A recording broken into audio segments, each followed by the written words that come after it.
नवीन अस्तित्व मला कळतं. म्हणजे आपण जे वाचलंय, आपण जे पाहिलंय त्याचा आपल्या कामामध्ये समावेश करून घेणं आणि आपलं काम अधिकाधिक योग्य पद्धतीनं व्हावं यासाठी प्रयत्नशील असणं हा एक नवीन पैलू प्रवीण दवणेजी तुम्ही सांगितलात. तुम्ही दुसऱ्या गाण्यांबद्दल सांगितलं येतेच तुमच्याकडे. आपण सध्या शिवाजी पार्क स्मशानभूमी इथली दृश्य पाहतोय. राज ठाकरे आणि शर्मिला ठाकरे पोहोचलेल्या आहेत.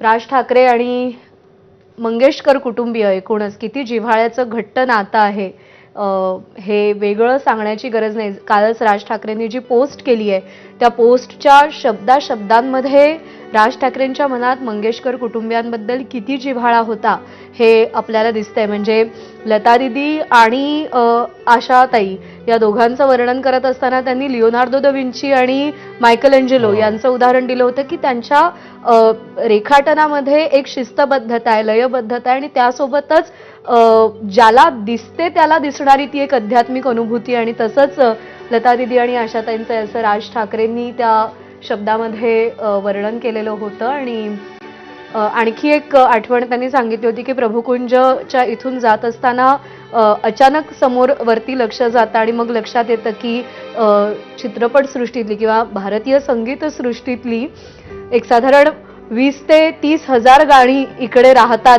बाजूबाजूला असं राज ठाकरे म्हणाले. आणि जगात असं चित्र कुठे नसेल की एका संगीत सृष्टीतली एवढी हजारो गाणी एका मजल्यावरती एका इमारतीमध्ये राहतात असं वर्णन राज ठाकरे यांनी केलेलं होतं. आणि त्यामुळे राज ठाकरेंचं किती भावनिक नातं मंगेशकर कुटुंबियांसोबत होतं हे सातत्यानं अधोरेखित होतंय.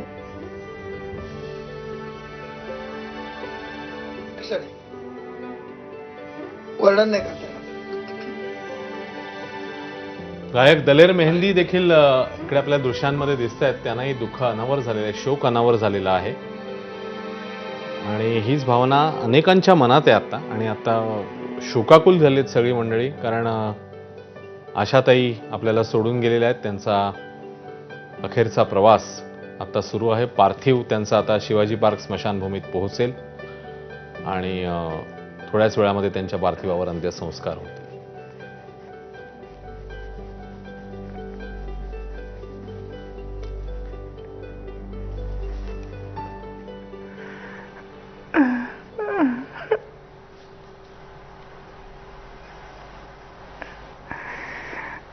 संगीत सृष्टीत किती मोठी पोकळी निर्माण झाली आहे हे